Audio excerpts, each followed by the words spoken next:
Good evening, guys. Good evening, ladies, and a very warm welcome.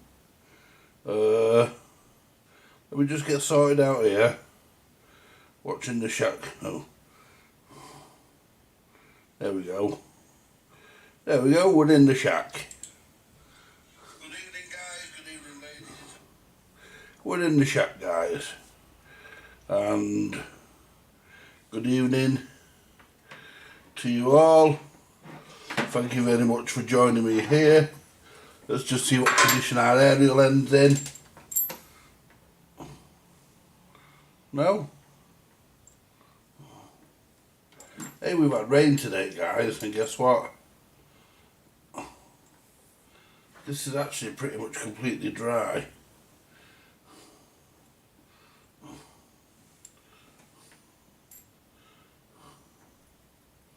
Yeah.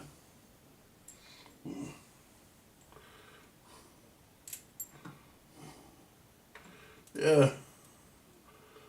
Pretty much completely dry. Let's plug it into the back of our radio.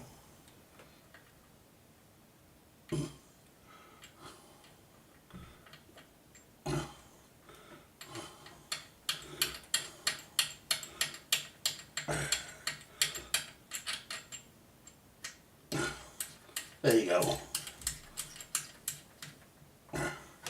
Oh, oops. Everything everywhere. There we go. Right, and like I say, guys, turn this one on.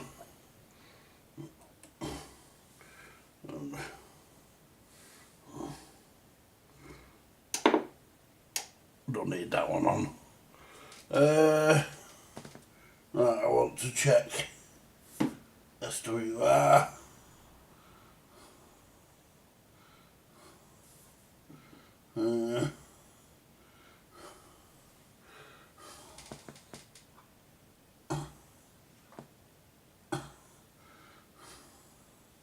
I don't think we're on there now.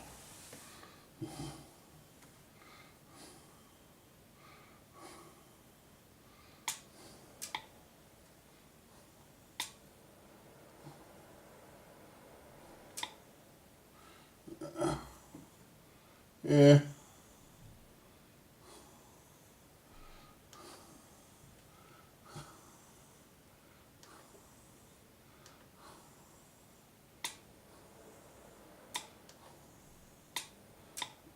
Yeah, we're okay. Right. Right, we got anybody in tonight?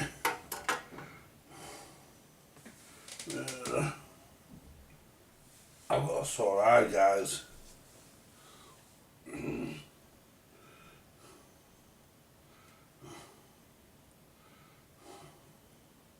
Where's the volume? 37.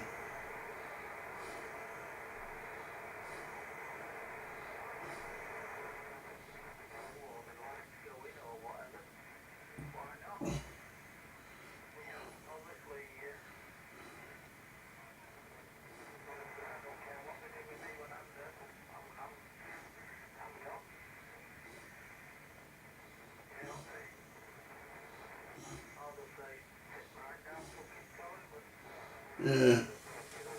Yeah, someone's talking about don't care what to do with him when he's dead. I don't care what to do with me, to be honest. I'll get to the hellos and we're just tuning in. We're just getting sort of.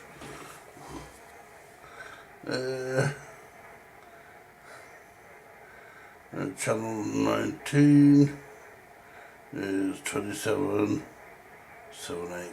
I thought it was 2778.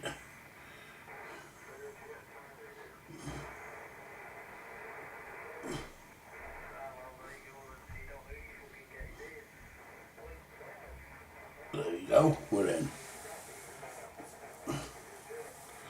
277812. That'll do us. Turn the volume down for a minute. Alright, guys, let's see who we got in. Right. Alright, who we got in? Hello, Ridley. Hello, Clarence. Hello, Ridley again. There we go. Yeah, so 2 including me, so that makes us 3.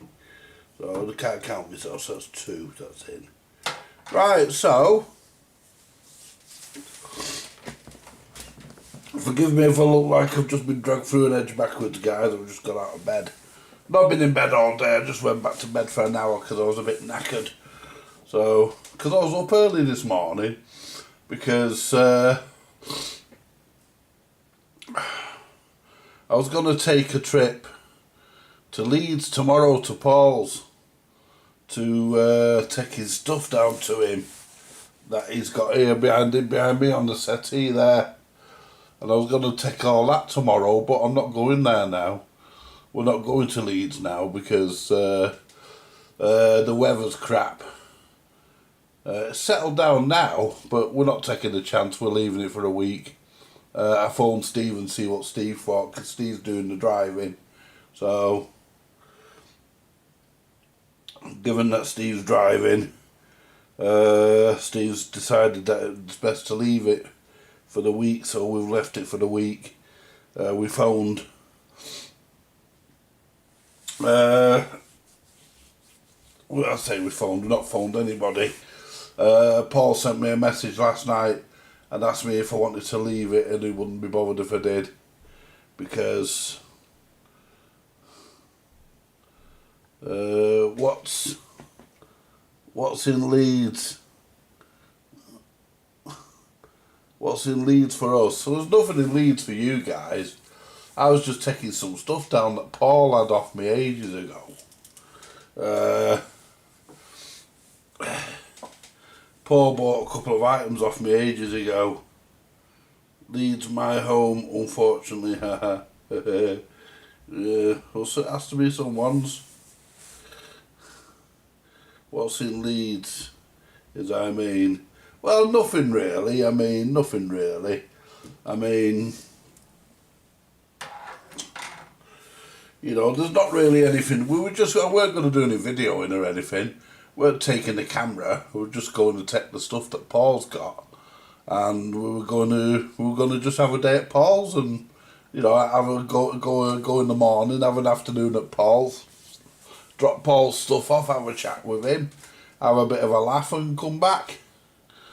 That's what the plan was, but due to the fact that the weather's gone tits up, it's fucked it up for us. So we're not going. So,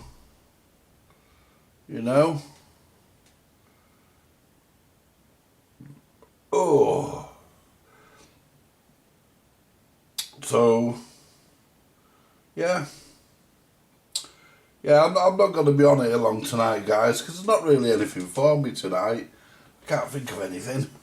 What's this wire down here? Oh, it's a microphone. Yeah, so basically we've got, yeah,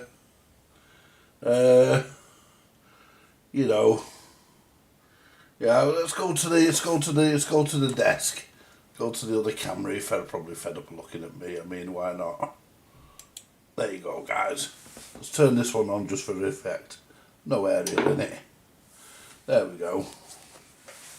That's the... hello, Harvey. Been sleeping all day. No, I actually fell asleep after me tea. I did actually crawl in bed for an hour after me tea, because I was up early this morning because I've had a huge clear out. I gave a ton of stuff to the Mildred. I gave him a full CD disco system. It was the one, you probably remember it, guys. It was on the channel ages ago. And I did a repair on the mixer, and I went through the CD players. I gave him that because it was down there on the floor doing nothing, and I didn't really want it. It was down there. I just had a huge clear out. I gave him an empty disco case. I took the CD player out of it first because it's a double CDG unit. I wanted to keep that. That belonged to my mate Tom. But I didn't want the case because I've got another case to put it in. So I wasn't too really bothered. I gave him the Peto Scott radiogram. I gave him the VHF 41, which I restored. I gave him that on. I'm not bothered what he does with this stuff, guys. You know, I'm not bothered. You know, I found a bloody big box of CDs that I didn't want. I gave him those. Yeah, we sent him. Me and Christine, we loaded him up, and I gave him all my classic video recorders. Except the Ferguson 3V29. I've kept my Ferguson 3V29. The other ones I got off him for free anyway. Apart from the Betamax, I think I got that off Steve, but I gave him that as well. But I kept the Ferguson 3V29 because I do like the Ferguson 3V29. You know, I do like the Ferguson, so I gave him that. No, I didn't give him that. I kept that. And I told you I caught Mickey, didn't I? I got him on a piece of sticky paper. He was as dead as he was dead as a can of spam. Must have had a heart attack or something, daft poor little bastard. But that being said, I didn't want to pick him off the sticky paper anyway. Either that or they must put some sort of poison on that sticky paper. And if they get on it and start going for it, it probably fucking poisons them. But we got him anyway, and there's no sign of any other mice in here. I've not seen anything yet. I'm looking out because I believe where there's one there's more. But you never know, I might be lucky, I might get away with it, there might not be any more. We'll see. I've got a guy coming from Birmingham next week, a guy called Phil, and he's dropping us some stuff off, and it'll make for a few projects as a hacker record player, a few hard drives. The hard drives, I'm going to give those to the Mildred. There's some valves, some other stuff, a couple of Ferranti Fidelio amps. I've got a full Ferranti Fidelio in the shed actually. Well, I say the shed, it's really the outhouse. I've got one in there, a complete one, and it's been in there, guys. It's been in there since I serviced it, and I serviced it, and it works absolutely beautifully. But nowhere to put it, and I don't want to give it away because the amplifiers are worth more than what the bloody thing is. So, you know, they're probably worth a few bob the amps, but they're worth it more in the fact that they're a pair of amplifiers. To me, they're worth it in the fact that they are a pair of amplifiers. So we're going to be bringing Steve in a couple of weeks. He's going to be coming in, and he's going to be doing. He's going to be doing a talk on. He's going to be giving us a talk on aerials. Maybe throwing a talk on transmitters, that sort of thing. You know, proper stuff. One of them that does. We've got some bits in here to get rid of. The silver rod's still there because the aerial man, well, bless his cotton socks, you couldn't expect him to go in that wind today. And it's not as bad, but it's still windy. It's not as bad, it seems to have calmed down now. But we'll see how it goes. Is that 5 Celsius, 9 Celsius tonight? 9 Celsius, that's pretty warm for a January evening. Anyway, let's see what we've got, shall we? Let's have a whiz round. First of all, let's just look at the chat. And then we'll have a whiz round. We're not staying on long tonight, guys. We're not staying in long tonight. But we will. They quoted me.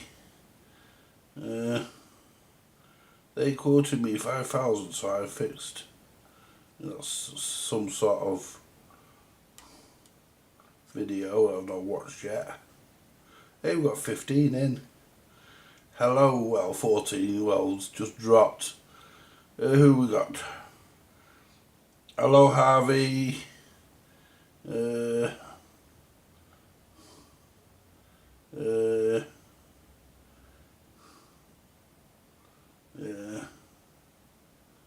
How International Jumbo good?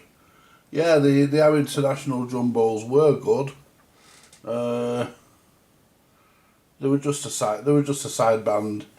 They were just a sideband radio in a box, really. Pretty much what I've done with this here. That's all they were. But yeah, they were nice looking things. You know. They were. Yeah, they were just a Cybernet radio in a box, in a big box. But yeah, they were nice for what they were. Yeah, I agree. Anyway, let's put the glasses on. Let's turn the volume up. See what we've got.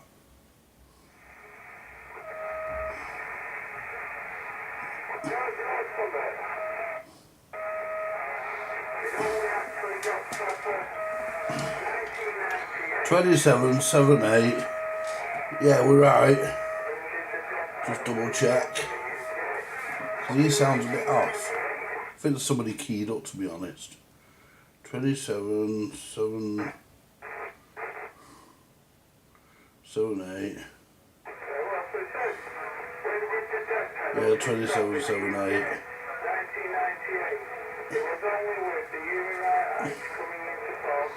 Hey, what about your president, Clarence? Wanting to stop all the bum boys and lesbians. Yeah.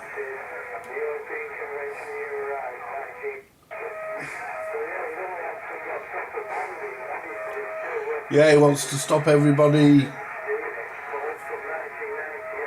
Let's turn that down a minute. Yeah, he wants to stop. Yeah, he wants to stop a few things, doesn't he? And to be honest with you guys, I'll be honest with you. I think it's disgusting. I think it should be stopped. You know, if you're born a man, then you should be content to be that way. If you're born a woman, likewise. You know, so I think he's, yeah. I'm not going to argue about this, but I've got my own opinion. And, yeah, I think he's right.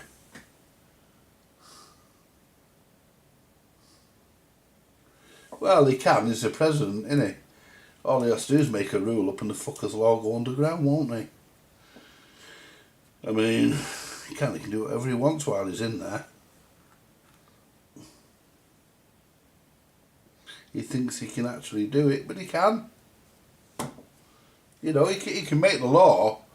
Whether the law's enforceable is another matter, Clarence. So he can certainly make the law. I mean, they made laws over here that were unenforceable, but they still made them. It's like, I'll give you an example. Before the 1970s, before the mid-70s, you had to have a radio licence as well as a TV licence. If you had a radio in your car, you had to have a separate licence for that.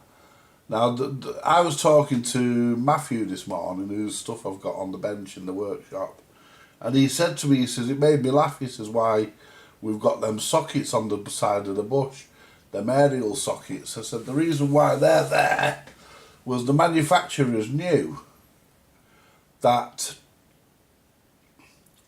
you had to have a radio licence if you had the radio in your car. So what they did, they brought out, they fitted the aerial socket, the car aerial socket, to the radios. That circumvented the need to have a car radio in your dashboard, and that was how it was got round. So it became an unenforceable law. It was unenforceable from the very beginning anyway, you know, because you know, are they really going to pull every car with an aerial on to see if they've actually got a radio? They're not, are they? So it was unenforceable. I mean, Donald Trump, he can make the law. Of course he can. He can get it through Congress. He can do it. Of course he can. He can do whatever he wants. He's the president. Nobody's going to say no to him. But whether he can enforce it, that's a different matter. Making the law's one thing, enforcing it is another. You know, yes, he can make the law, but it doesn't mean to say he can enforce it. What's he going to do? You know, go around checking everybody. I mean, yeah, he can...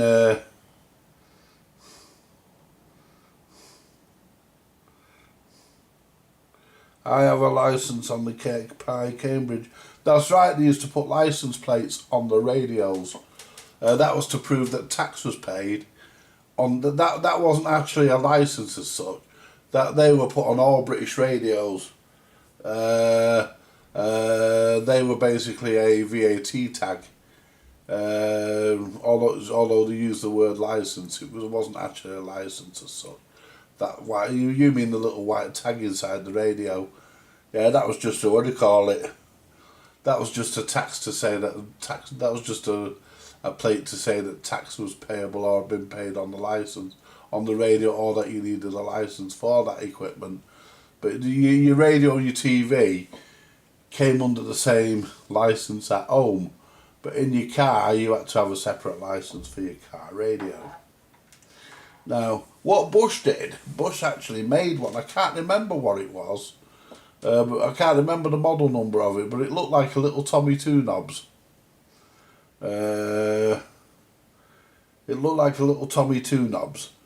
It was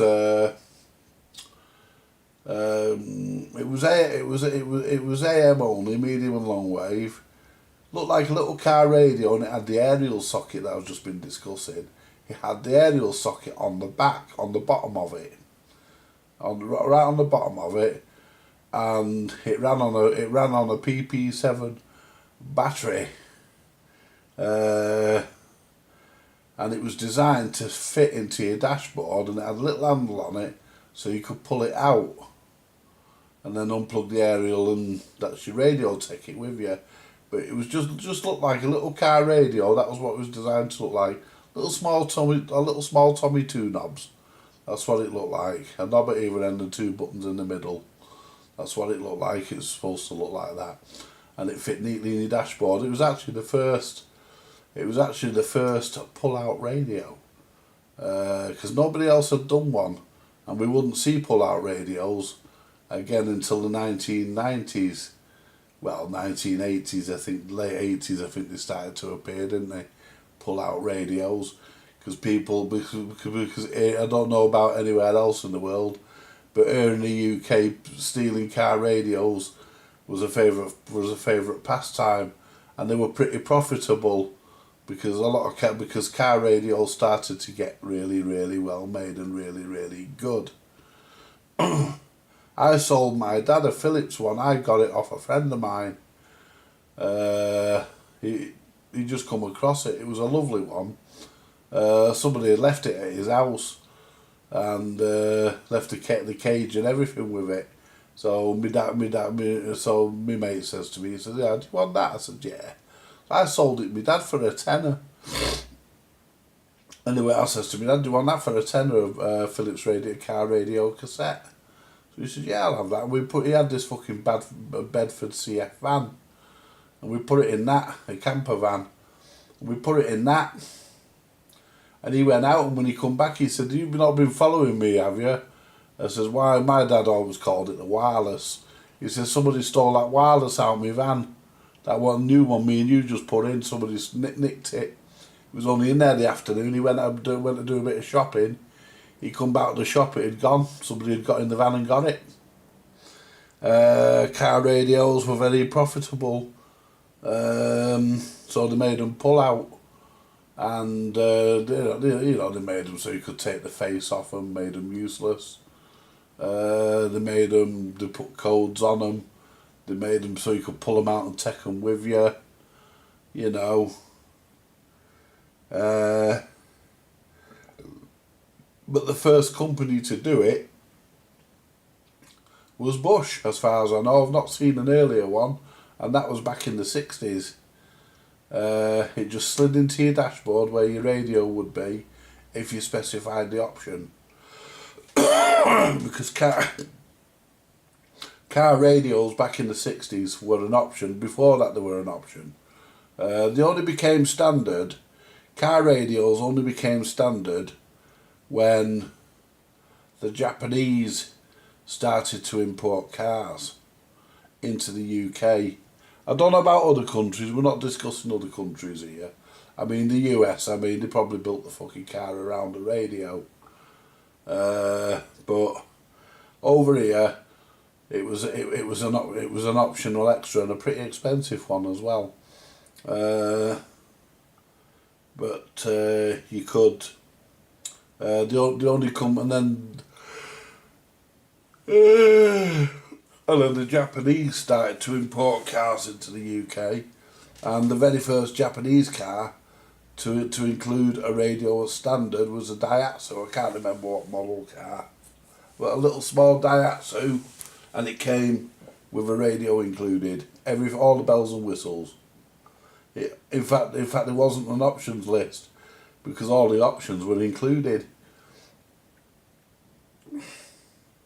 You know, and most Japanese cars came with a radio as standard.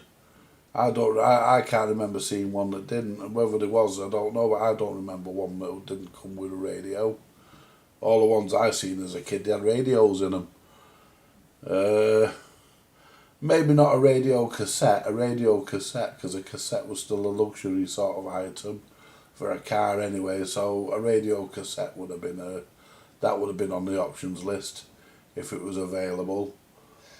But there were apart from I think second to the home video recorder, the most stolen item, which is the most stolen item in Britain, was the most stolen item in Britain, frequently stolen. The car radio had to be up there with them. There had to be a close second. I would have thought so, guys. I'll be honest with you, I never nicked a car. I never nicked a radio out of a car.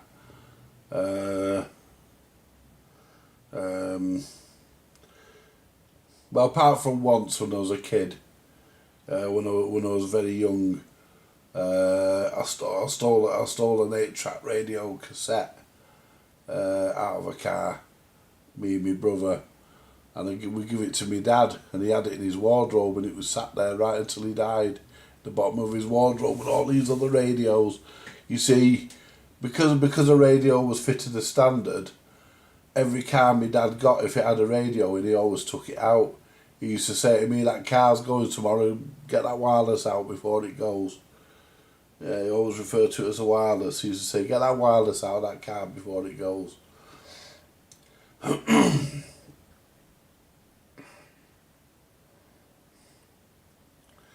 Yeah, he had an XJ12, and that had a lovely Alpine. That had a beautiful Alpine stereo in it. Really, really nice. And it was a shame really when he was selling the Jag. He said, "Take that wireless." I said, "No." I said, "Leave it in." I said, "Because it come with it." I said, "Leave it in." I said, "Leave it in." I said, you don't need another." So it got left in. I said, "You don't need another radio." I said, "You got a bloody cupboard full of them." "Yeah," he says, "I know." He says, "But he just had this thing about car radios." I said, "Leave it in."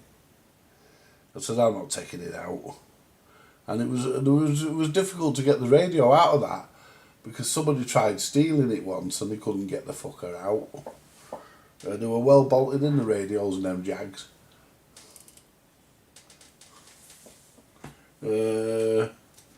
But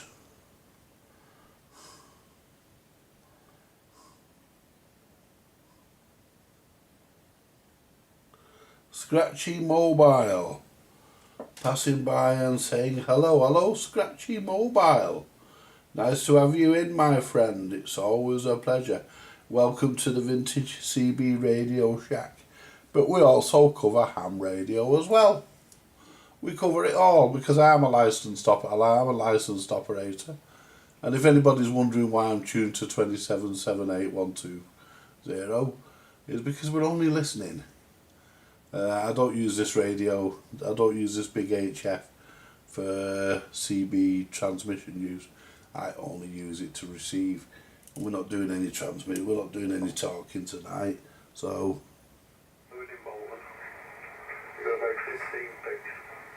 and that's it, guys. So we use it for we're just receiving.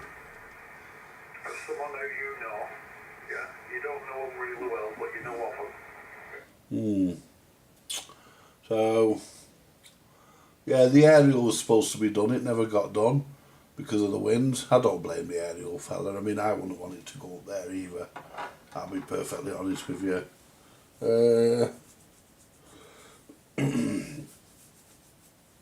I wouldn't have wanted to go up there and fuck about in them winds. Yeah, Jason Wood, who comes in, he's designing a desk microphone for CB use. He's 3D printing it. I've actually got a 3D printer, and I need to get to grips with it and figure out how to use it, buy some filament and stuff. I've got a bit of filament with it, but not a lot, not enough to print anything meaningful. I was going to print myself a woman, but it was not possible. Yeah. Like a few weeks ago, someone was selling a bed on Marketplace, so I sent them a message and asked if it came with a free woman. And they said no, it doesn't. I mean, some of them on there you can have a real laugh with. You can, somebody was selling an inflatable pub, and I said, it was a woman who was selling it, and I said to her, "Excuse me, love," I says, "Does it come with inflated beer prices?" Yes, she says it does. The price is inflated. But yes, it's a bit of fun, guys. I mean, yeah, we can have a bit of fun. Let's see what's happening on the 77s. See what's happening on here. Let's move this. What do you call it forward? This 747. Is it a 747? Yeah, TriStar.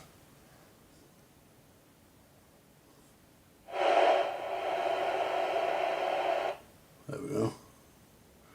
I'll put a call out. Make sure I pick up the right mic. M6ANP monitoring the box and standing by for any calls.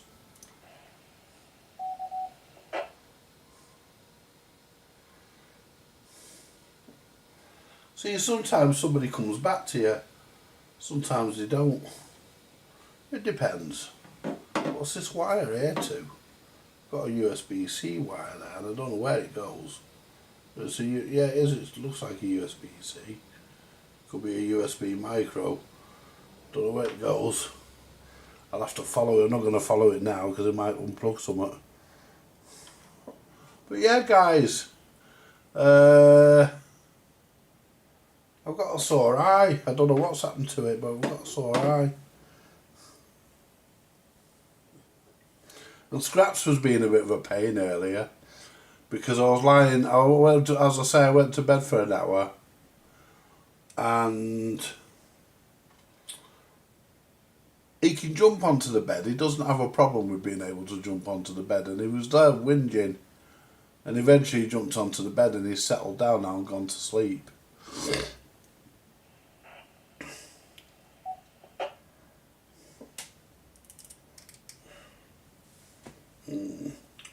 Let's have a look at this. Eee.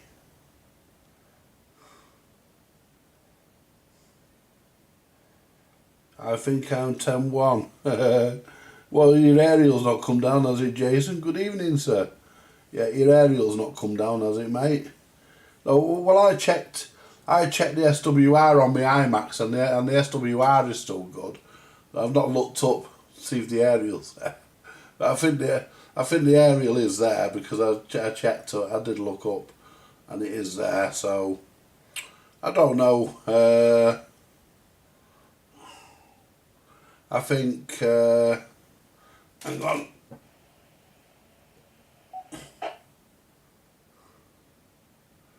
I don't know. Everything seems to be working well here. You know, it's just that the only thing that spoils it really is that water coming down the coax, and that's not been happening. I mean, if I put my feet under there, well, I can't because there's a karaoke machine in the way. But there's no water under. No, there's no water. I mean, the end of it wasn't even wet, and we had torrential rain last night, and the end of that wasn't even wet tonight. So it might have sorted itself out. I don't know. But we'll see what Will says when he.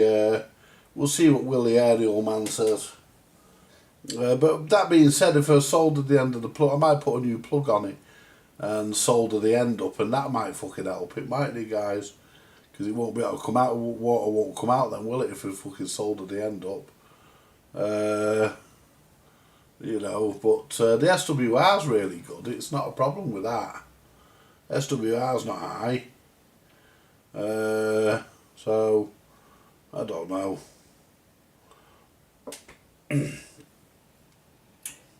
I don't know, guys.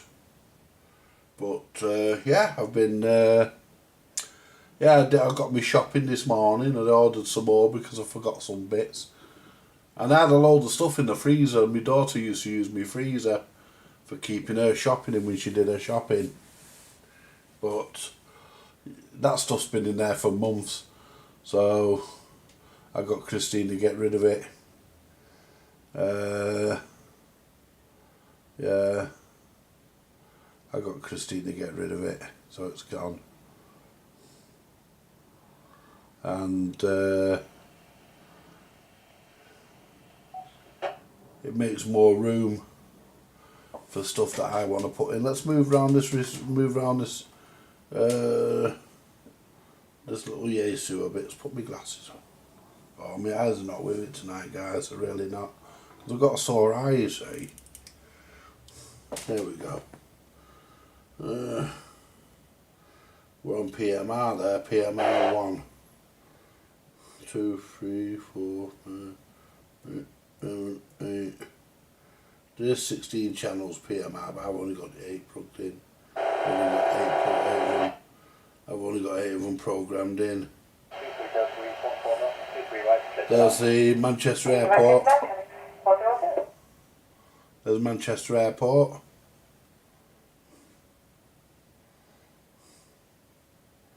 Yeah, that's the tower.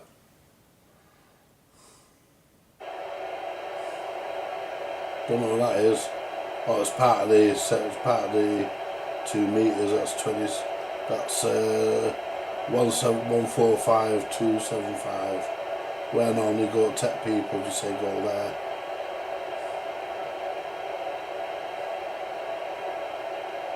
And there's the calling frequency.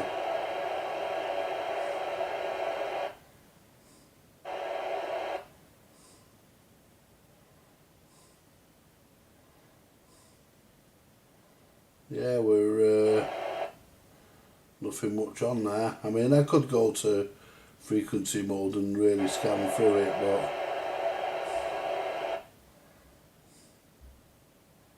to be honest, I can't be bothered.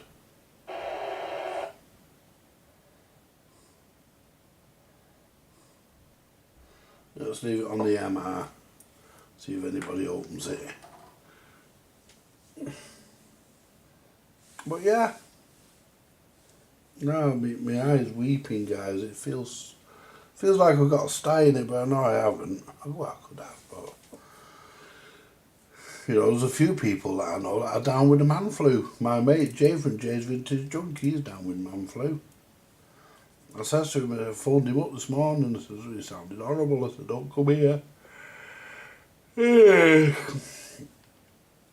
Yeah, so don't come here, so I don't want that. And Jason thinks he's 10-1. Yeah. I mean, everybody's welcome to come in and say hello. And what time is it there, sir? It is 7:46 or 19:46 if you want it that way. Yeah. 7:46 in the evening, PM, or 19:46. Yeah. Good evening, Bird Beast. Nice to have you with us. I think you're new, aren't you? I've not seen you before, sir. You know, you're more than welcome. Everybody is. That's the whole point of this channel. Everybody can come in. We're not done much radio on here tonight, but that being said, I never planned to. I'll give you all a look at the homemade home base, those of you that haven't seen it. We haven't got a mic plugged into that, or the aerial. But there's the homemade home base, which is, if I move out of the way of it, there we go. That's the homemade home base, guys.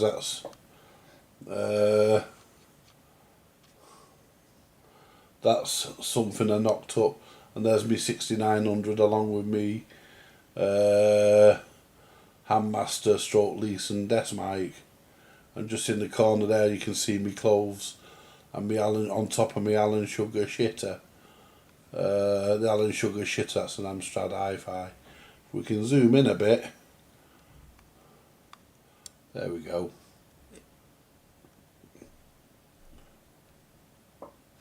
And that's the homemade home base, which I decided to knock up. And both these meters do work, by the way. One is receive and the other one is transmit. I had a look at the service manual when I was preparing the donor unit. I mean, I will admit my knobs are a bit wibbly wobbly. They're not straight, but they're good. They're all right. They'll do. These Dymo things are peeling off. They're not staying on. I have to sort something out with those because they're peeling off. Yeah, they're peeling off, which is a bit of a bummer. But it does it, guys. It works. You know, like I say, there's no mic in it. We've got the speaker on the front here. It's got a 5 amp power supply built in.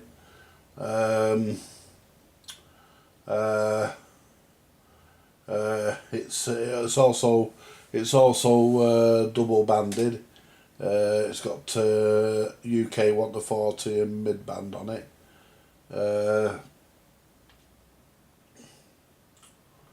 And all these switches on the front all do something. That one does the dimmer. That one, channel 9. That one is either high or low power, and that one is either band switch or high and low power. I can't remember which these two are. I'll soon find out when I key it up. But yeah, not a bad radio. I bought the case new. I thought I'll buy the case new because there was plenty of scope for buying cases, and there was plenty of cases available. There was plenty of options available for buying a case, but the thing is, when you buy a case and somebody else has had it before you, it's got holes in places that you don't want a hole. You know, there's places where you don't want a hole, so I bought the case new and drilled all the holes. Really, I should have done this one here square, because I can't find anything to fill that. Well, to be honest with you guys, that was a mistake. That was supposed to be a signal meter, but I misdrilled it. I drilled it wrong because I wanted the signal meters here, and I drilled it wrong, so I've just put the channel indicator there. It's alright. It's alright. One day I'll find something that will just neatly fit in there, just neatly fit in there and defuse it. One day I'll find something that'll do it.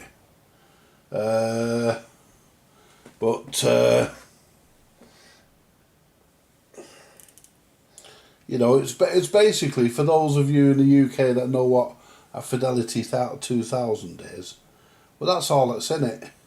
It's basically a Cybernet 134 board. June, what's a good home base or CB radio? Or should I just mod my Yaesu DX10? Hate to avoid the warranty.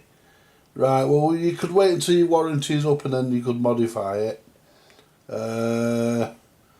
You could take it to the shop and ask if they'll do it for you. Sometimes do.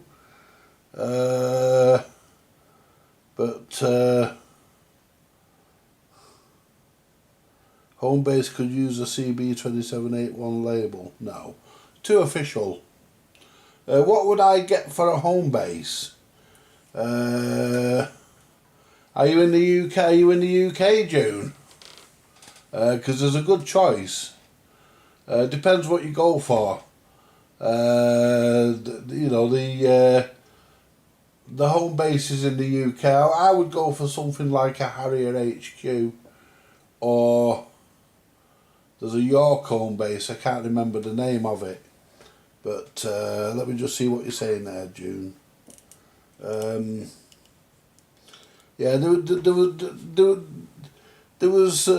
a great big Midland one and all. No, you're in Florida, right? 3 years before warranty up. Well, just don't say that to them. You know, it depends on what you have to do. It depends on what you have to do to, if you have to open. I mean, some of these radios, you can modify them without opening them up, without even taking them apart. It depends on what. It depends on what the modification entails.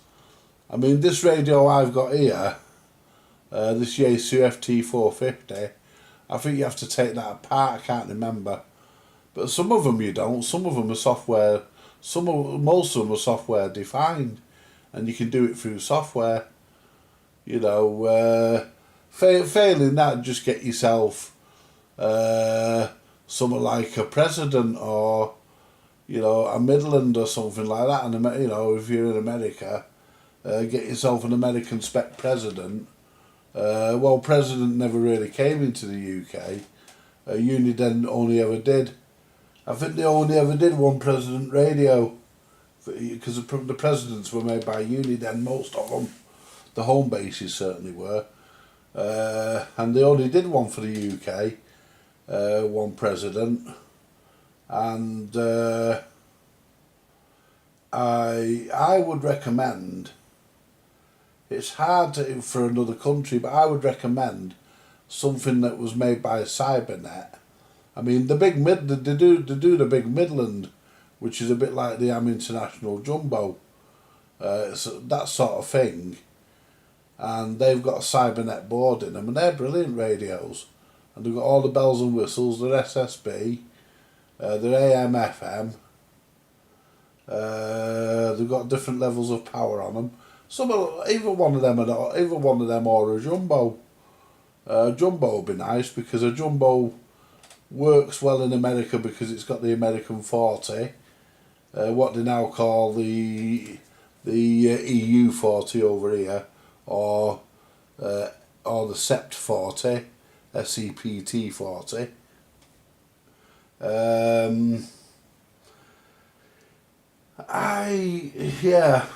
If I lived in America, I'd be able to advise you better, but I can understand you not wanting to do your warranty in. Yeah, but that being said, Yaesu radios are very reliable things. I've had lots of Yaesu radios. I love Yaesu. Yaesu are very good radios. You could also import one of these 6900s and program it. These CRTs. I'll show you that. One of the subscribers on here's got one. He imported it. I'll just turn it on and give you a look, because you can probably not see much.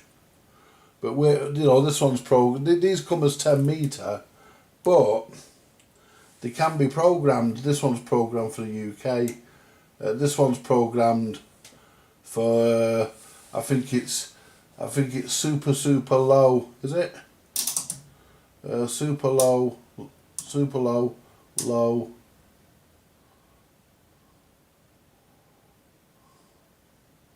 No, it's super low,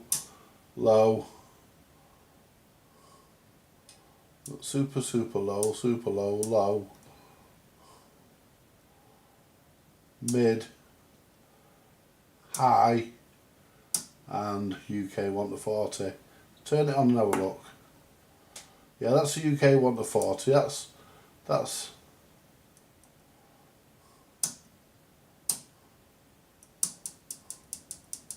switch is a bit dirty. Alright, so that's UK 1 to 40. That's high band. That's mid band. That's low band.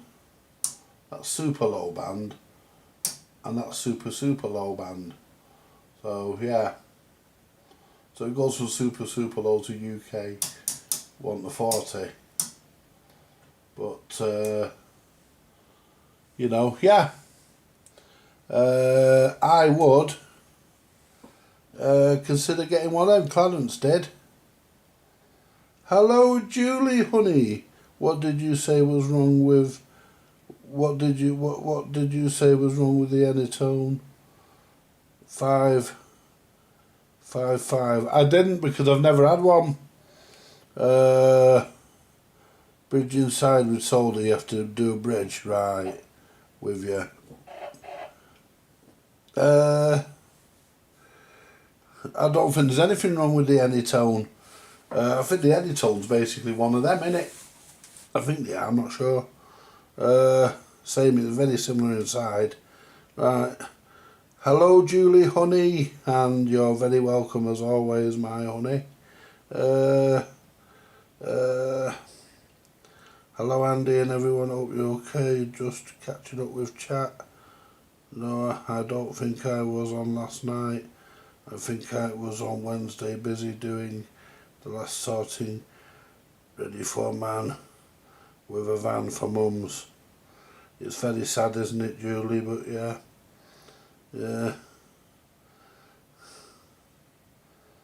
Yeah, it's the same radio, isn't it, Clarence? I thought it was. Hello, Karen. Hello, honey. I hope you and Jeff are good. The Anytone, they make a 80-watt version, I believe. I don't know. I think they're actually a 40-watt version. I think they're the same as these with the 40 watts, but I wouldn't put my money on it because honestly, I don't know. Never had one. But yeah, they're basically one of these. They're basically a CRT 6900. They're basically the same thing. It's the same dinner, just probably got a different bit of garnishing. But you know, yeah, something like that would do you. They've got SSB. They cover everything. They're programmable by computer, so you don't have to. Take them apart. Well, you have to take this one apart because the programming socket's inside. But this one was done for me before I got it. Because I treated myself to that a couple of years ago. And it was bought, and I bought it because I bought it for my birthday as a treat to myself. Anyway, guys, listen. I'll be back in a couple of minutes, guys. I'm not going to go yet. I'll be back in a couple of minutes. I'm just going to go to the bog. Let me just put yous on mute. Anyone says I'm on mute, I know I am, guys.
I'm back, guys. Yeah, so the last thing you wanted. Yeah. Yeah.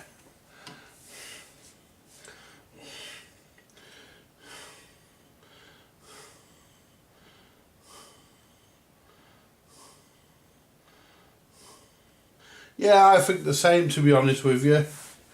Let me just...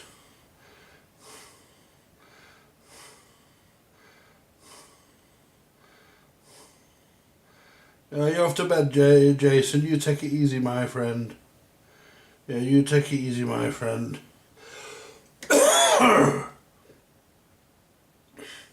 I'm burnt out to the coax. You go get your head down and get a sleep. And yeah, 73 is my friend. This may sound sad, but I hate to think what happens to all my radios when we kick the bucket. My kid could care less about them. I guess some stranger comes along and buys it for pennies, usually the way. Yeah, take care, Jason. Good night, my friend.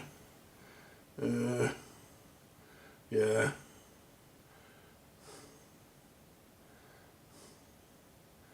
Yeah.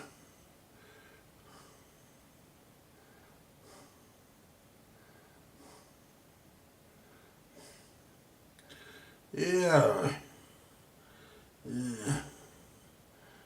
Ever think about how much knowledge those older folks take to the grave? These kids today can barely tie their shoes. Yeah, that's true. Andy doesn't mind sharing his knowledge. I certainly don't. That's what it's about. There's a lot of nice old radios taking care taking care of an eBay. Yeah. I totally understand that. Yeah. Good night, Jason. Yeah. I don't. I will come back to me, guys. Let's zoom this put this camera back in its rightful position first. There you go. Turn it back round. Yeah. Yeah, do you know what I've done, guys? I've damaged my monitor in the workshop because I put that big heavy Sony camcorder on the shelf and I accidentally took the cable and pulled it down. I told you last week, didn't I? And I caught it. And it hit the monitor screen, hit the screen, and I thought I'd got away with it. But you can just see it bleeding blue on a white background, and the line's starting to get bigger. So yeah, I think I might be looking for another monitor at some point. What I might do is put this one in there, but there again, I've no sound. I need to get something that does sound. Anyway, let's go to the other camera. Go to camera 1. We have to do it with the mouse on this one because we don't have the luxury of remote control.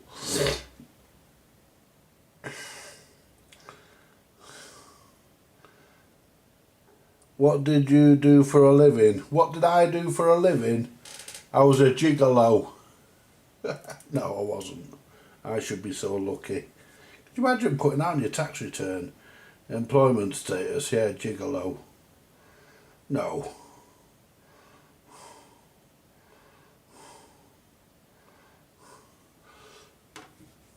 To be honest with you, most of my life I was a TV repairman, a TV engineer as we like to be known as. You know, TV, radio, hi-fi, video recorders, that kind of thing. Yeah, that's another thing I did today. No, guys, I got rid of all my vintage video recorders except one. The only one I kept was my Ferguson 3V29. But I got rid of all my others. Got rid of all the rest of them. I mean, 2 of them came from Mildred in the first place, so I just gave them back to him. They're just in better condition. Now he's got them back. And the Betamax, I gave him the Betamax. The Betamax wasn't worth a lot because the clock chip's gone in it. The machine does work, but the clock chip's failed in it, so the clock doesn't light up properly, and you can't program anything on it. Not that you'd want to these days anyway. But I had a really good clear out, and I'm still having a clear out. If any of you guys spot anything that I'm getting rid of and you would like it, always let me know. You know, I'll always sort you out if I can. But I've got some more stuff coming in. There's a lad called Phil I've been conversing with over the last few days, and he lives in Brum. Hey, speaking of Brum, Mark and Bernie haven't been in tonight, have they? Birmingham boy, he hasn't been in tonight. Not to say that he won't. He hasn't been in yet, but he will, I think. But basically, guys, let's just see what June's saying. See what I do. I've found a better way of dealing with this. I can use my phone to read the chat, so I don't have to strain myself. Did you consider hams that broadcast live on YouTube will eventually be told by the FCC? Do you consider that hams that broadcast on YouTube will eventually be told by the FCC that broadcasting is illegal? Well, the FCC doesn't cover us. I think that's a federal thing, isn't it? In America, that doesn't affect us, and they'll never tell us that here in the UK. Because even though YouTube is an American company, they can't send their laws over here, because we'll just ignore it anyway. Hi Jules, keep changing the forecast. We'll have to see what Saturday brings. Yeah, I was going to go to Leeds tomorrow, Karen, but I'm not now because of the weather. So me and Steve have decided that Paul, a guy from the 60s who was the subject of the visit,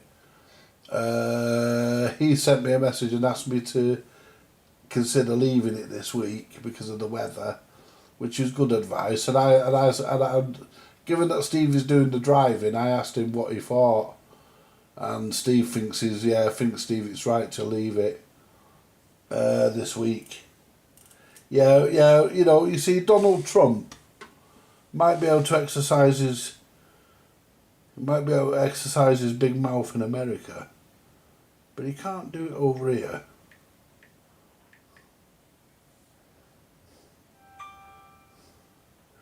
Yeah, in the US. Hello, Martin. We had a total devastation here in Southampton. Our garden waste bin blew over and a cardboard box blew away. Yeah. Hey, did you hear about that trouble in Blackpool, guys? Yeah, there was a big load of trouble in Blackpool this afternoon. It was on the radio. Yeah, there was a load of trouble in Blackpool. Apparently this guy was beating this girl up and down, beating this woman up and down the promenade with a stick. And nobody stopped to help, you know. They all just stood there fucking milling around and laughing. Anyway, his copper turned up. And there's always a copper when you don't want one, I suppose. Anyway, his copper turned up. And he started whacking the fuck out of this copper with his stick. Started beating the hell out of this copper. Yeah, honestly, guys and girls, I only realised it was Punching Judy when the crocodile ran off with the sausages. Yeah. A nice one for you for the night, innit? Yeah. Eee.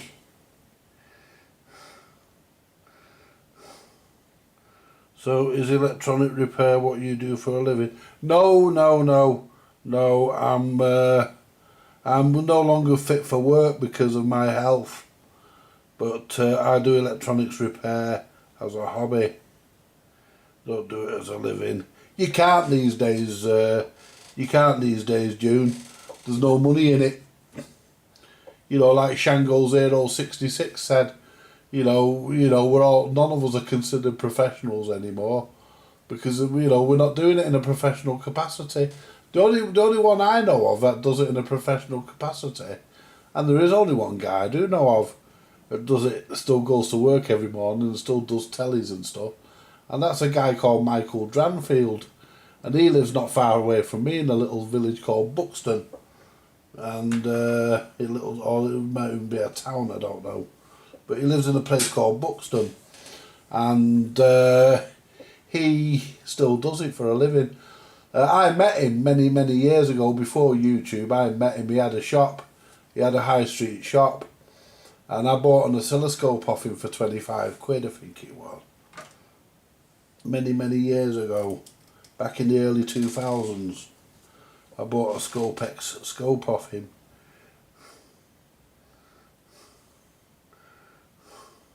Yeah, people can't afford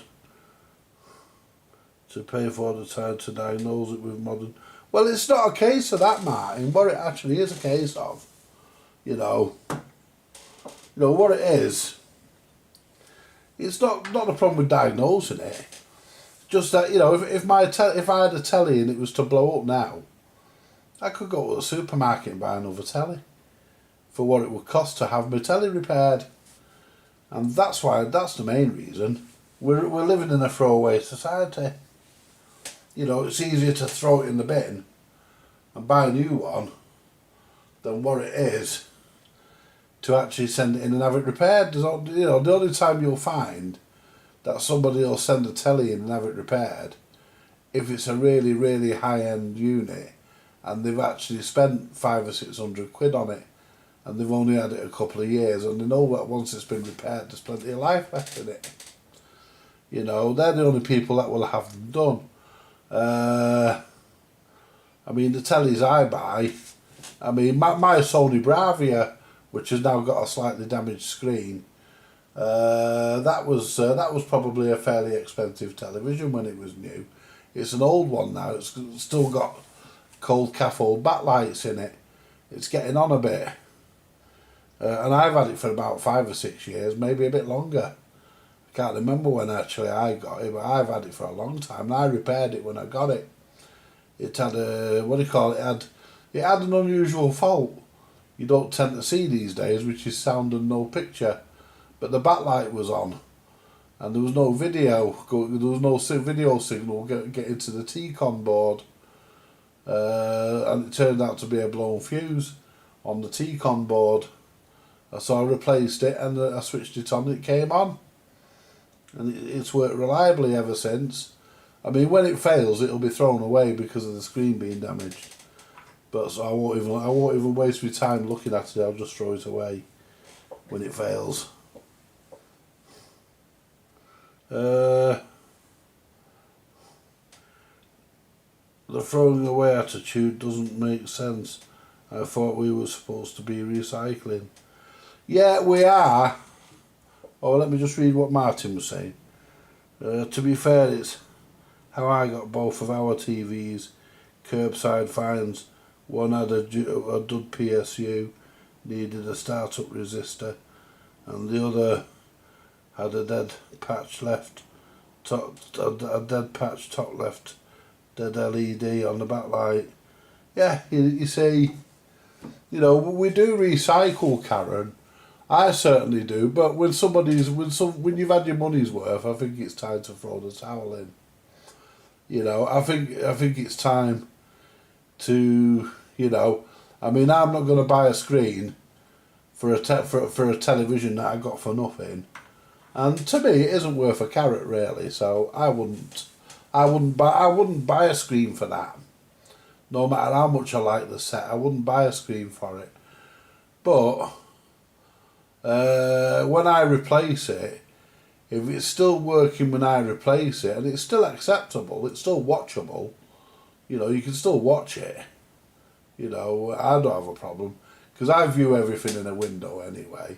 But even so, half the time you wouldn't even notice it was there, that line. I only noticed it was there because I know it's there. But I'd pass it on to somebody that was on a lesser budget than me. Or somebody who wanted it for spares, like, what's his name, who comes in now and again, he repairs tellies. What's his name? He hasn't been on for a few days. What's his name? He collects ghetto blasters and Amstrad hi-fis and stuff. What's his name, guys? Help me out here. Reese. You know, I'd probably just send young Reese my address and get him to come and collect it. Do something like that, you know, and he could strip it for its parts then. So, you know, I wouldn't think it would get completely wasted. I would get, you know, something would happen with it, but it wouldn't involve me repairing it. It's, you know, it's basically that really, guys. You know, it wouldn't involve me repairing it because I'm not really wanting to do that. I would just put my hand in my pocket. I would just put my hand in my pocket and buy either a monitor with speakers or another television that with the sockets on. I need to get one that has a PC that has the VGA connection, because I've got the PC for doing the karaoke discs.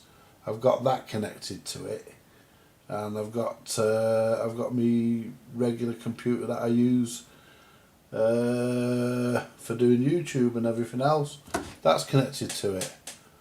So I would have to get something that was compatible. I'd probably just buy a fucking monitor and buy a fucking and just put an amplifier with 2 speakers in there, or something like that.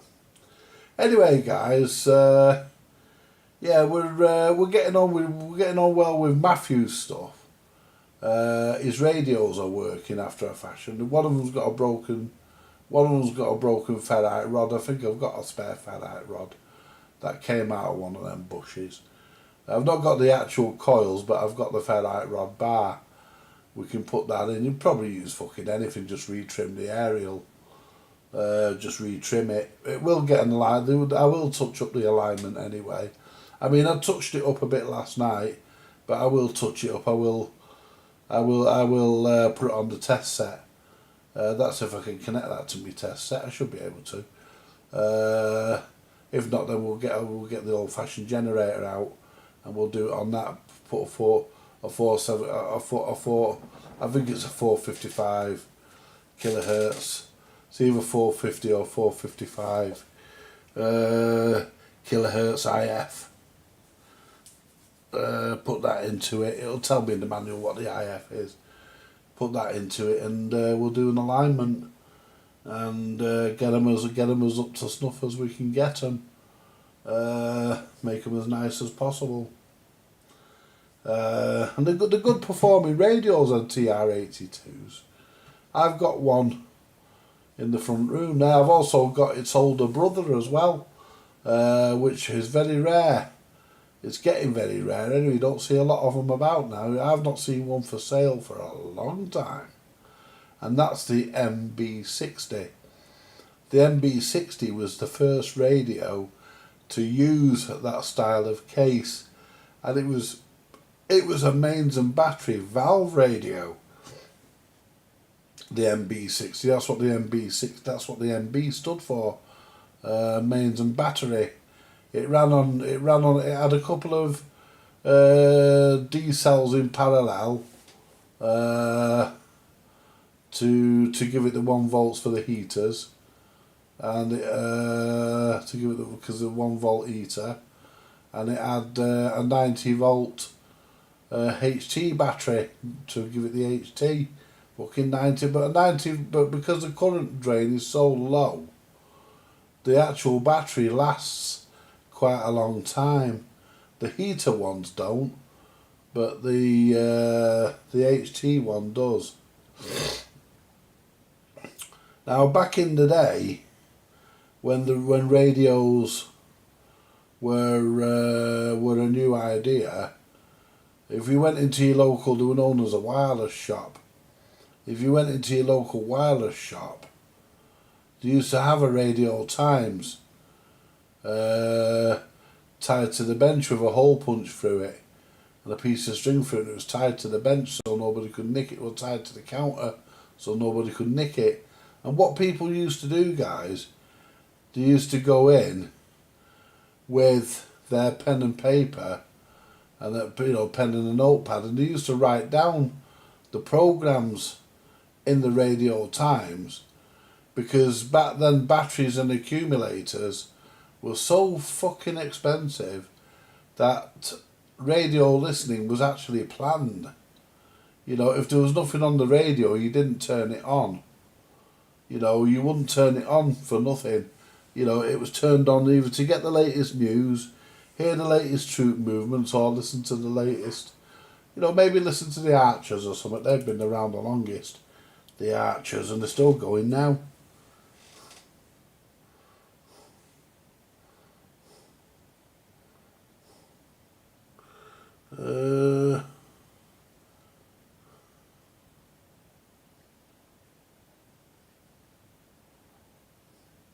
I recommend Secret Life of the Radio for this.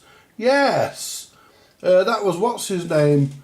Rex and Tim won it. I can't remember the last names. But yeah, it was on Channel 4. The Secret Life of the Radio. I remember it. Yeah, it was very, very interesting. Yeah. I have a few, put the link in, I have a few Pi Cambridges. Well, it was a dildo. I didn't catch that message that came up. I was about to read it, but I think somebody... that's it, Tim Hunkin and Rex Garrod. Yeah, they're both gone now, aren't they? It's a shame. Yeah. Yeah, they did a Secret Life of a series called Secret Life of Machines, and the radio was one of them, and the television was another, and it's amazing, and they explained it in a way where a 4-year-old could understand it. It was really, really well explained, and given this is a radio channel, we'll probably do something like that on it one night. We'll probably build a crystal set, not actually here in the shack, but back there in the workshop. We'll probably build it back there in the workshop, and we'll probably do that. We'll probably do that. Build a crystal set.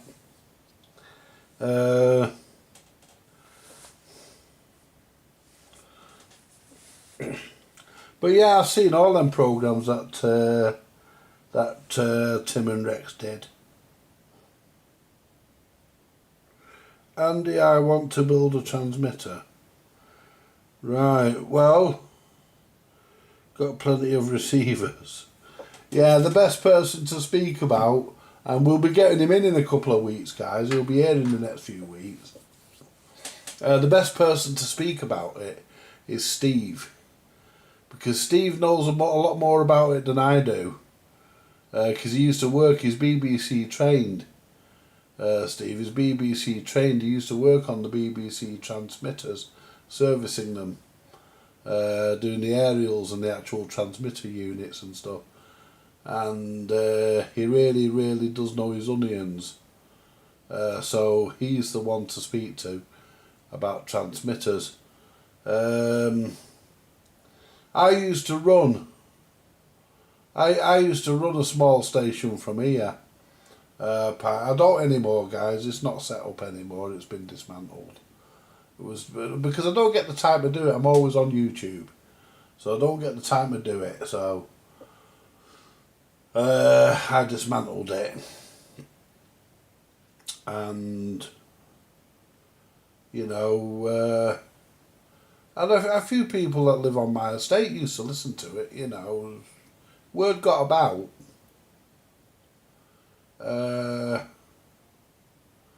One guy came on Facebook, he says I knew where I was and he was going to drop me in it and all this shit.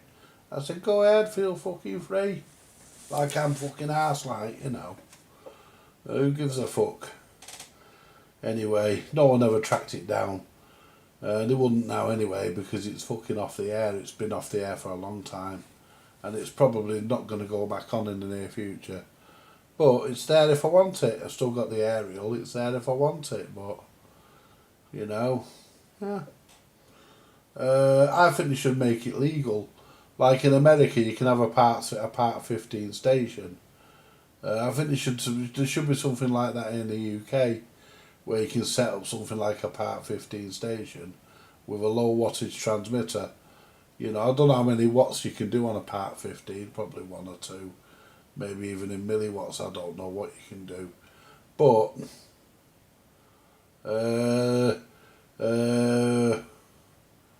Radio TV Phono Nut was talking about setting one up, but we're still waiting for him to do it. All he seems to do lately is play old records. I've not watched his channel for a while. I need to look in, see if he's changed. Because he was good him at one time, and then he sort of went a bit off the pace, which is a shame.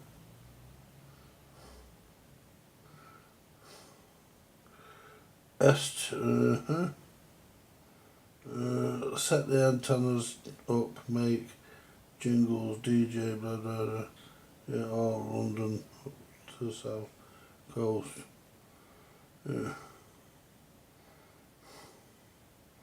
Yeah.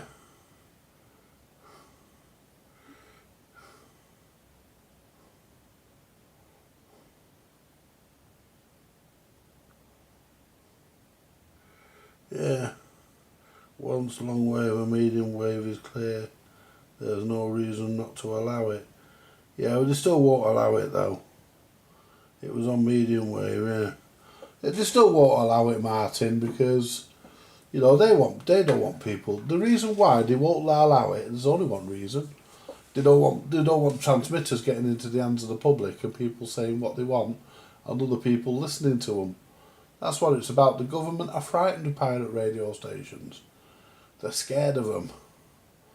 I mean, if I could set a radio station up live, if I could set a radio station up legally, and not worry about being done for it because it was all done in accordance, and the equipment conformed to what it should be, then I would do it. I would do it, and I would probably, I'd probably do more. I'd spend less time on YouTube, and probably a bit more time doing that. But you know, that's never going to happen because they don't want, you know, they don't want transmitters in the hands of ordinary public. You know, I've got 2 such transmitters. There's one here, and Steve's got the other one. I need to get that back, really. Could do with getting that back. You know, and he's planning on emigrating to America. But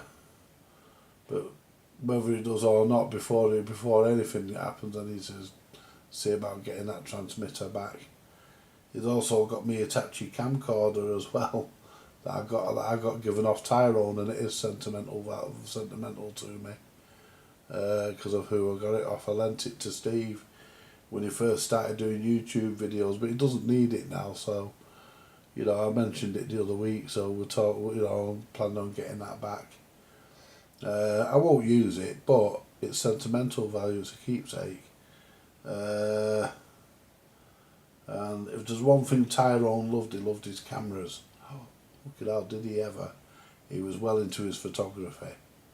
Loved his photography. He was a good photographer as well. He could take a proper photograph, and when I say a photograph, I don't mean a snapshot. There is a difference between a snapshot and a photograph.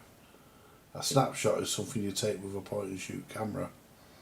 A photograph is something you take with professional equipment, and it really looks like you've put some effort in to creating it. You know, rather than just going click and you've done it. You know.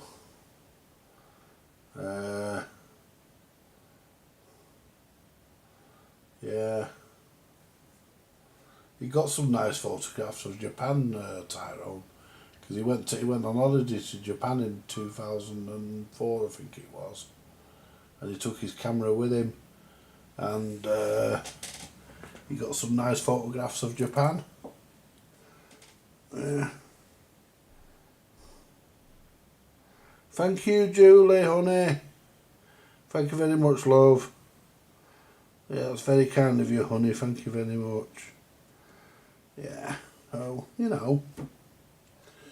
And that's it, guys. Yeah, we've got the road towel to put away. That's on top of the karaoke machine. Yeah, there's a karaoke machine in here. The what do you call it? The Vocal Pro Gigman. That's in here. I bought a new laser for that, but I don't know whether it's a genuine part or whether it's a knockoff. It come from AliExpress, so I'm gonna say it's a knockoff. And I'm probably not gonna fit it, just to be disappointed. So I probably won't fit it.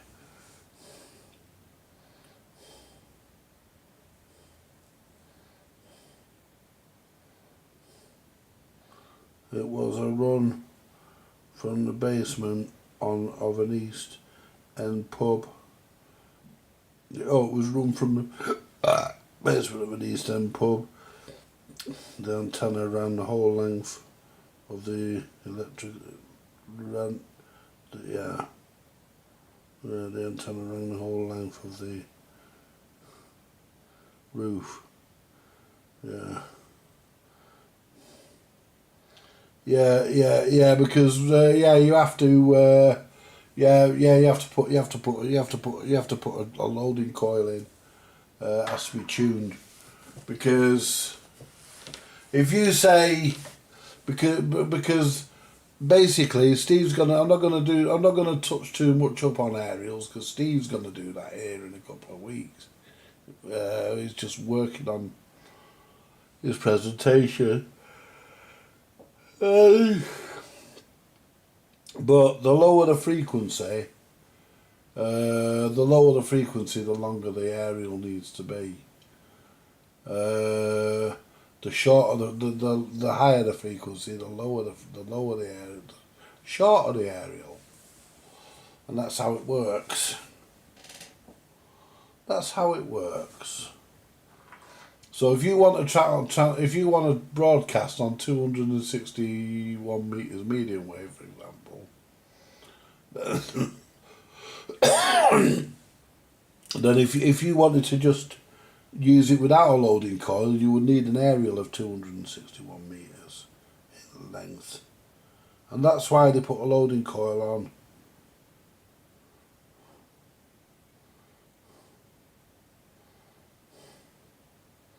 That's why they put a loading coil on. It was really to tune it. Basically, it just tuned the aerial so that you could get basically it was kidology. You put a loading coil on so it would load it down and make it think it was doing what it was supposed to be doing, but it wasn't really. Loading coils were used on phones too, for long lines. They have huge cans in the basement of the exchange with loading coils in, usually 25 pairs per can. Yep, heard that, chipmunk. Yeah, you know, but when all said and done, guys, aerial, you know, you have to tune it, otherwise it ain't gonna work. I mean, like my aerial outside, my FM aerial, which is defunct now, my FM broadcast aerial, it's a very small thing. It wasn't that big. It was actually smaller. It was actually smaller than my collinear. It looked like a miniature thunder pole. A very spindly thing, with 3 ground planes coming off the bottom of it. It looked like a scanner aerial, actually, but it wasn't. It looked like a scanner aerial, but it wasn't. It was a broadcast aerial, but it still is. But it's on it's on an old lighting stand with a couple of extension bars.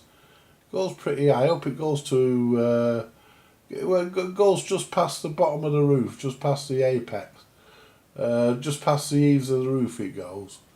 It doesn't quite reach the apex.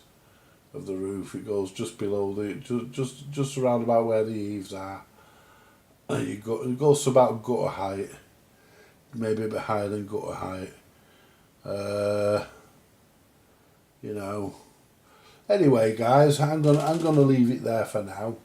What time are we on? Because I've got other things that I need to do. Yeah, we're on 25 to 20 to just gone 20 to 9, aren't we? Well, we're 20 to 9. Where's the switch for this? Let's unplug the aerial. Let's turn this. There we go. Let's unplug the aerial from. Let's turn this. Let's unplug the aerial from this just in case because we don't want water. Yeah, there's water there. You can feel it coming down. Don't want water getting into my fucking radio.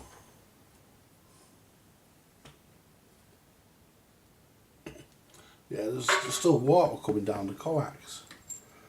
Yeah, you can feel it there. Capillary. I don't know whether it's coming out of the sheath. You know, I don't know, guys, but you know, when this comes down, I'm going to inspect this carefully, because if the coax is damaged, then I'm just going to change the coax and shoot the fucking IMAX back up again.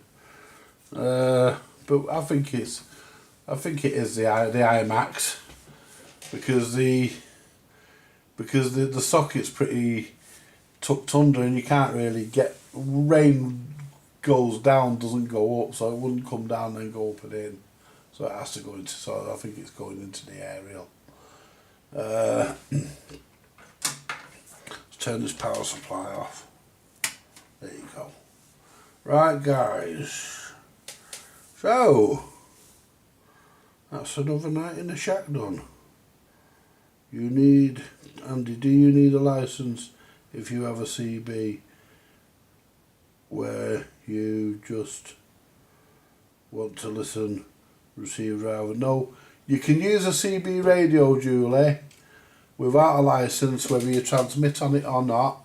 If you let's go back to the cameras. Let's go back to the other camera.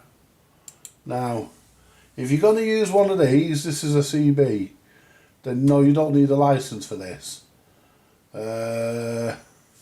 You can use this license free. These walkie-talkies, you need a license because they're amateur radio. They're 2 meters and 70 centimeters. You need a license for this because this is HF. You need a license for this because this is 270s. You don't need a license for the home base. You don't need a license for this. You need a license just for amateur radio.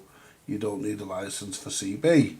You can use a CB radio for transmitting or for receiving. It's completely license free.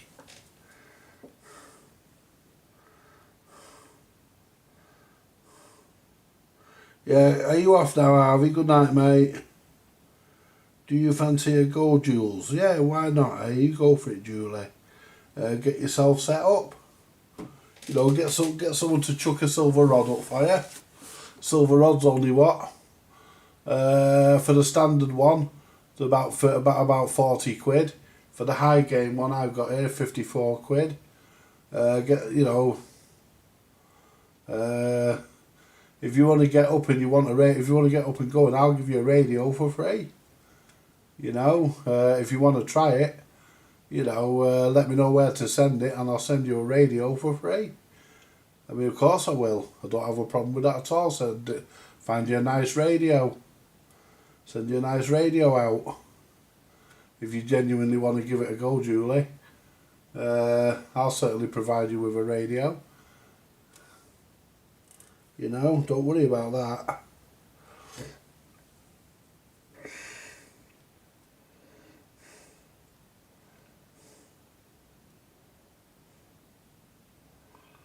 No, you don't need a license to receive on amateur, no, but you do need one to transmit, is what I actually meant, Martin. But most people will pick up on that anyway. You can listen to amateur radio yeah, and a lot of stuff without a license. You know, you don't need a license to receive pretty much anything, but for transmitting purposes, you do. But you know, yeah, if you want a radio, Julie, I'll certainly pack you one up and send it out to you. You can get somebody to chuck you an aerial up. You know, I don't know whether you'd make the trip across to me, but you know. But when all said and done, yeah, if you want to give it a go, yeah, just let me know and I'll get a radio out to you. Send you something nice. And you know, if you decide that you don't want to do it, then you just sell the radio and keep the money. It's simple.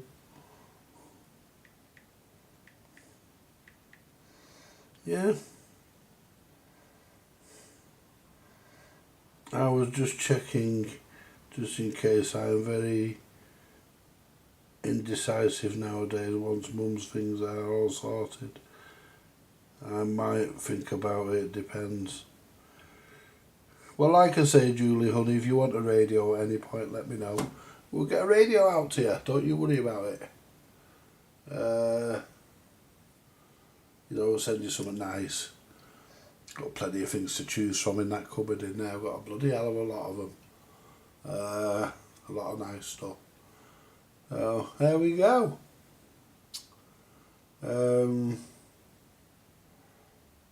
Yeah, so like I say, you know, moving back to general electronics for a minute, yeah, we've got a lot of stuff coming soon. Might be a good distraction, Julie. Yes, it's possible.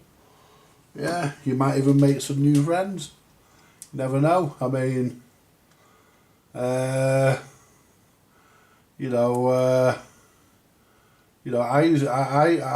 made a lot of friends when I was on it years ago, back in the 80s, during its heyday, its golden age, if you like. I made a lot of friends on it, you know, and I loved it. I thought it was brilliant. You know, once you bought the film, I mean, I never had a licence. Back then you had to have a licence or a glory ticket, a glory card, or a glory ticket. I think it's called a glory card. Was known as the CB radio licence. I never had one. Fuck that. But I made a lot of friends. You know, yeah, I enjoyed it. Still do. And it's something that's never really left me, although I did go a few years CB radioless from about 94 to about 2007 or something like that. And one night it just popped into my head again. You know, I was sat here and I was feeling a bit lonely, to be honest. I very rarely feel lonely. And I thought to myself, well, you know, I wish I had the CB. Could just turn the CB on and speak to somebody, you know. I thought, I wish I still had one. And that was it. I was straight on eBay. I ordered. I found a Superstar. I found a Superstar 3900, an original Unidem one. So I snagged that because that'd take me anywhere I want to go. It'll give me anything I want, really, pretty much. CB wise, I had all the bands on it that I needed.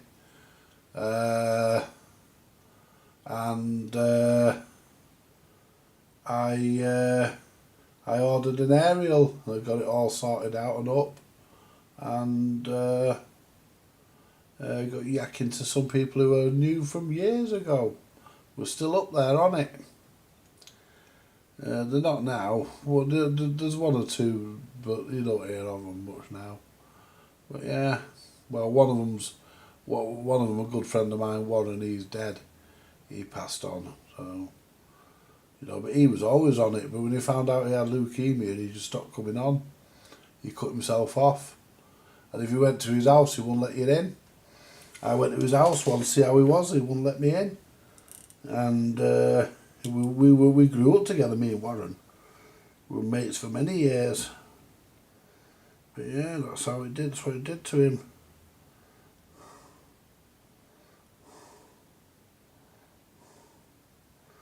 Yeah, it's all right listening. It's all right listening, but there's nothing like quite being able to pick the mic up as well, and have a chat as well. It's all right listening, but picking the mic up, pick the mic up and have a chat. Just have it chuddering away on 19, and then when somebody says something you like the sound of what they said, you chirp in, you say hello. Or shout 19 for a copy like we used to do in the old days. See if somebody comes back. 19 for a copy. 19 for a Roger. Yeah. But, one of those things, guys, it's, it was great. CB was great while it lasted. And it still could be. It could be. It could still be that thing. It still could. There's no reason why it can't be. Anyway, guys, I'm going to leave you all to it. I'll leave these glasses in here because these are my shack glasses. My workshop glasses are in the workshop. My bedroom ones, I think, are in the bedroom. Yeah, but like I say, guys, I got rid of a load of stuff today. I loaded me, Christine and the Mildred, we loaded his car up. All the stuff I didn't want, even the Pete Scott radiogram. That was my bed. I used to use that as my bedroom radio. But I didn't really want to get rid of that, but I had to because I just can't keep everything.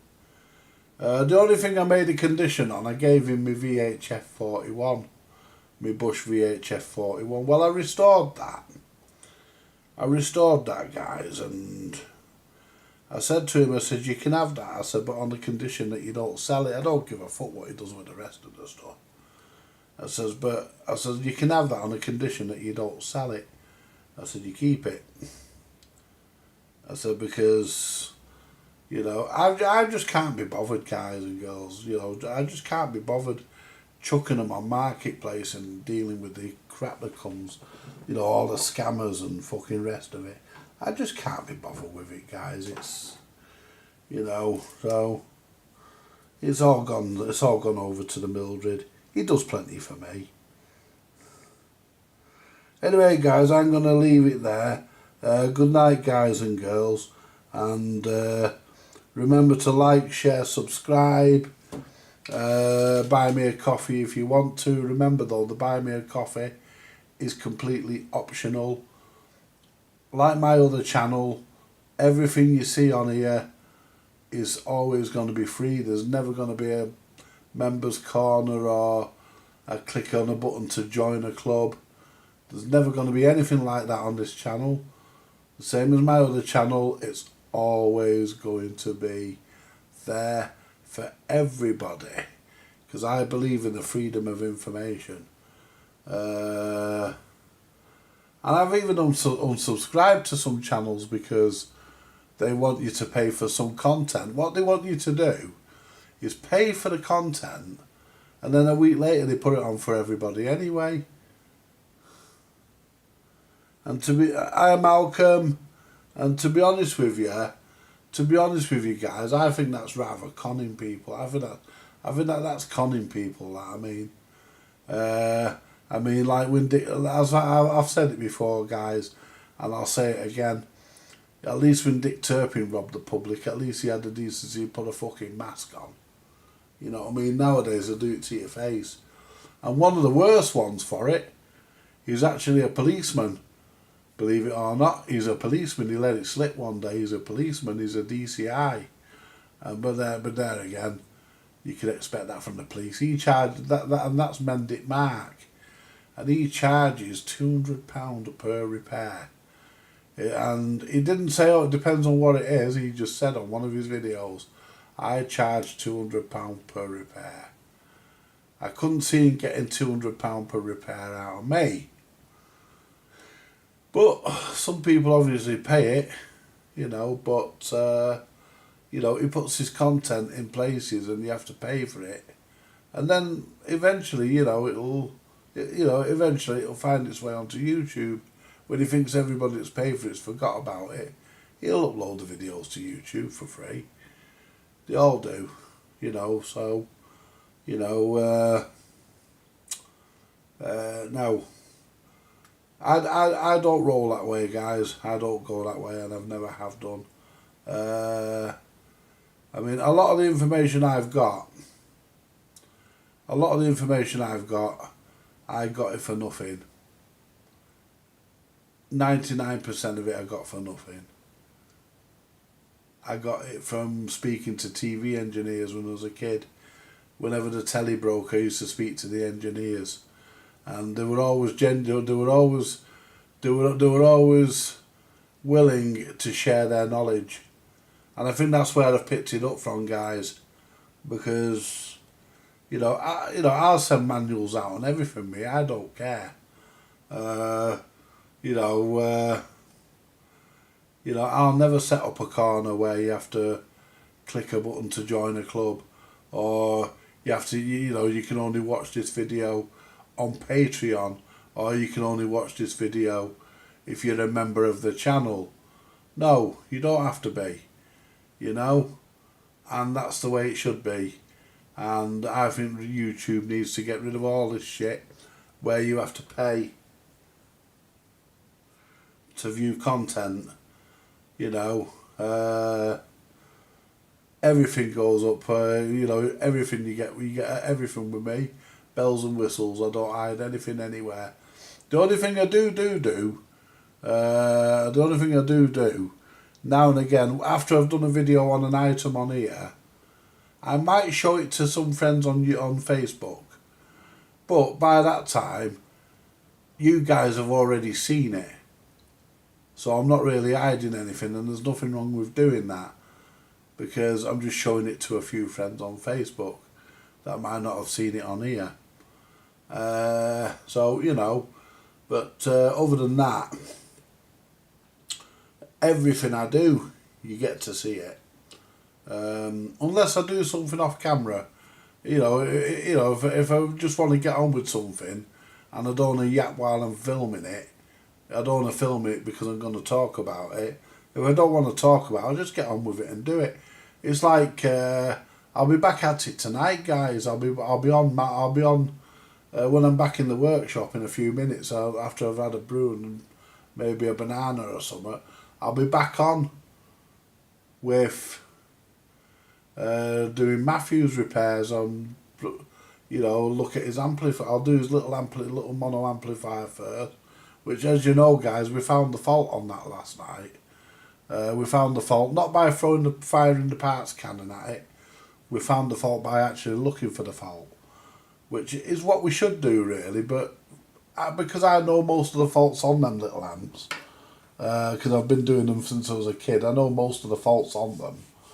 That I can just change the parts and know it'll work when I've changed certain parts. But I thought last night I'll just change the part, the one offending part that's causing the amplifier not to work, and and I detected. I went through the circuit and worked out where the problem was, and said to you, right, guys, it's that there, that capacitor there, and it was, and the little potentiometer was slightly out of adjustment. Once that was put back in where it should be, and we're now getting all the voltages correct, there's no horrible hum when you turn it on now. It's nice and quiet, which is what it should be, and there's plenty of power. The inputs, it was the input coupling capacitor, I think they would call it, which had failed, but it was going louder the longer it was on, the louder it was getting, because the capacitor was coming down in value. The capacitor had gone right up, and that's what happens. The capacitor comes back down. It reforms, if you like, starts to reform, and it starts to come back. But I don't like leaving them like. I could have left that on and left it to do that, and it would have come back to near enough where it wants to be, but I don't like doing that. So we took it out, we put new capacitor in, and we don't have to worry about it now because it's done. Anyway, guys, I'll probably do that tonight. I'm going to see if Microchips has put one up tonight. I know a few people do put a couple up on a Friday. My mate Vince has not put one up for a while. Well, he's not actually my mate, that's the name of his channel. Vince's channel is called My Mate Vince. I've not seen him put one up for a bit. Anyway, guys, I'm going to leave it there. Thank you ever so much for coming in and making the night as usual. And I will be back this way live tomorrow with Saturday Live. And we've got a bit of karaoke on Sunday. I'm not sure what we've got for karaoke yet. But we've got Steve here Sunday as well. Steve's already confirmed that he's coming Sunday. That wind seems to have died down. I've not heard the wind for ages, but it was bad today. It was really bad. I mean, I could do with getting this aerial dealt with, but I can't expect him to do it if he doesn't feel safe. Yeah, I'll be watching that. I'll be going and watching that. Get myself I've got a can of Pepsi in the fridge. I'll get me can of Pepsi, a banana, or an apple or something, and go and watch it. Right, guys, you all take it easy. I can't watch it in here because I've got no speakers. There's no sound on this system in here. I need to sort that out. But at the moment, there's no sound on this system. Anyway, I've got a bloody amplifier here, guys. But I've just not got the right lead for it. I'll tell you where I might find the right lead for that. In Tommy's disco bag. Because I managed to get to Tommy's disco bag today. So, you know, that's got all the leads in for all the lights, and his mics and everything are in there. So, you know, we'll get Tommy's bag out probably tomorrow, and have a look through that. I want to go through his lights anyway, see what works and what doesn't. I think they all do, but I want to check them all, and just go through them really. Anyway, guys. Yeah, lovely. Anyway, guys, you all take it easy. Stay safe, stay warm. Like, share, subscribe, and if you want to take the option of buying me a coffee, go ahead, do so. It really is an option because everything on here is free, and it's always going to be that way. I'll catch you later, guys. Thank you once again. Bye for now.